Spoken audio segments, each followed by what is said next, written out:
So I've taught hundreds of guitarists, and one thing that I see all intermediate guitarists struggle with is that the problem they think they need to solve is not actually the problem that's holding them back. And we're going to take comping for this lesson. I'm going to show you 6 steps that will upgrade your comping. By the end of this lesson, you will know what you need to do to improve your comping. That's my promise to you.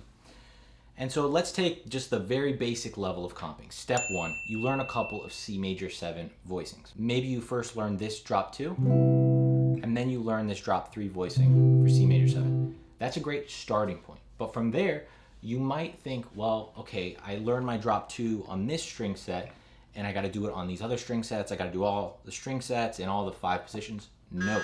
And this is something that happened recently to a student of mine, Tracy, inside Chase Guitar Academy. And it's not his fault at all. This is just sort of the advice we're given.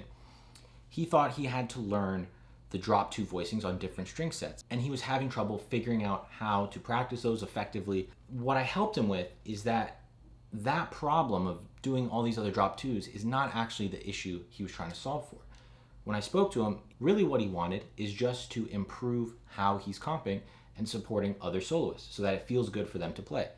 And so with that goal in mind, we actually got into the issue that he was having. And really what it comes down to is a feeling like we need to just add more voicings when that doesn't necessarily make us comp better. So the second step here, if you were gonna go beyond just learning these 2 voicings, is to add in drop 2s from the relative minor. So in this case, C major, we're going to do drop 2s from A minor. And those could also be thought of as C6 voicings, because the notes in A minor 7, we would have the same notes as a C6 chord. You'd have C, E, G, and A minor 7. So the A minor 7 drop 2 voicings, this one, this one, this one, and this one. And only do it on that string set. You're good. That's it.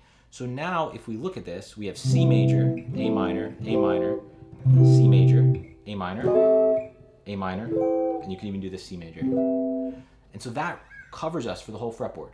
Even if you just stop there, that would probably be an improvement for a lot of you. But we're going to go to 6 steps. What do you do after this? The next step would be to add in chromaticism.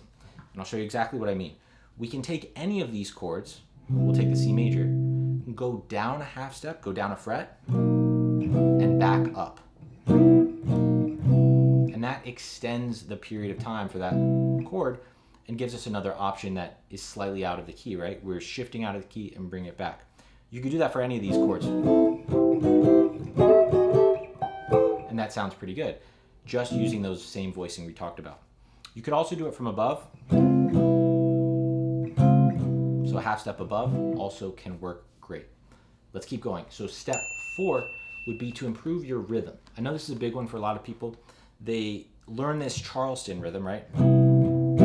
So 1, 2, and 3, 4, 1, 2. But they don't really know what else to do beyond that rhythmically. So I'm going to show you some options that connect with the chromaticism we just did.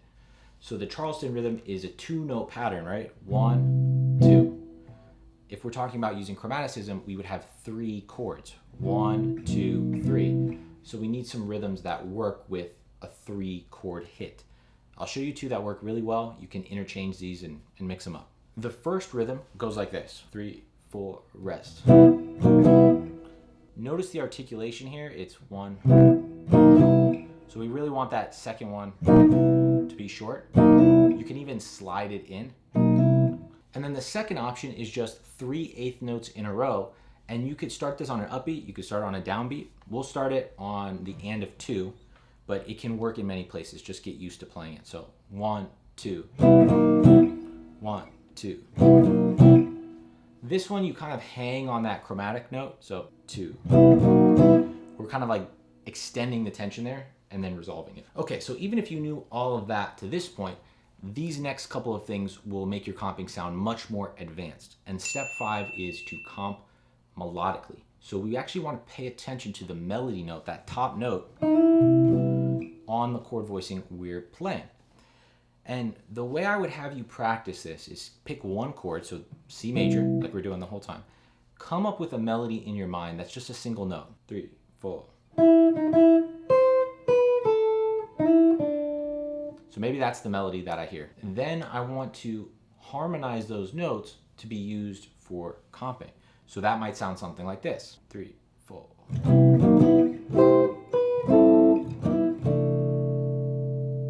And I'm using a lot of the same concepts we were just talking about, right? Chromaticism, the same rhythm, the A minor 7 drop 2s, but the focus here is that melody. See how much more interesting that kind of comping is? Step 6, and this is really the secret sauce so you keep improving. This step 6 is continual feedback and refinement, is to learn from the pros. So you don't have to go about this by yourself. You can actually get a much faster progress by learning from others, finding teachers or finding resources online. So I'm going to give you one of those right now, and it comes from this Joe Pass chord lick that I stole from him and we're implementing in this. So in one of these Joe Pass chord solos, he plays this chord lick that I think is super cool. And without getting into the theory of that, we're focused on the melody. And it's over an E flat 13 chord. Okay, well, the E flat 13 chord, this may not be the kind of melodic note that we want here for the key of C. But if we remember that A minor works over C, we could also think of that 5 chord that is paired with the A minor, the 2-5 there, so D7, and we could use that lick as if it's a D7. And now we get a much better melody note for the key of C. Right? You can already hear some chord options there.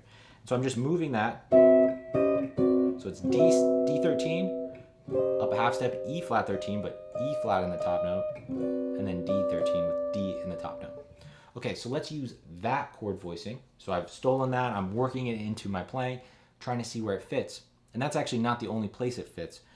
If you want to learn more about how to add in chord licks like this and learn this kind of thing on a regular basis, this idea is going to be the basis of my new class, The Art of Jazz Accompaniment, coming in 2025.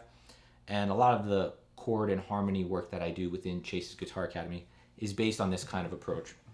But let's hear a version now combining all of the stuff we've talked about and putting in that lick so you can see how this all works together. 3, 4.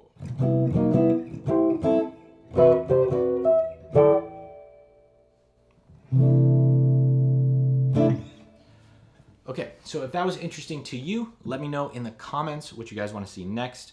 Did I make good on my promise of leveling up your comping? Let me know if I did or did not, and that way other people can watch this video and see if it's valuable for them. Hope you subscribe. We're almost at 40K subscribers. So if you are watching these videos, enjoy them, please hit the subscribe button, and I'll see you guys in the next video.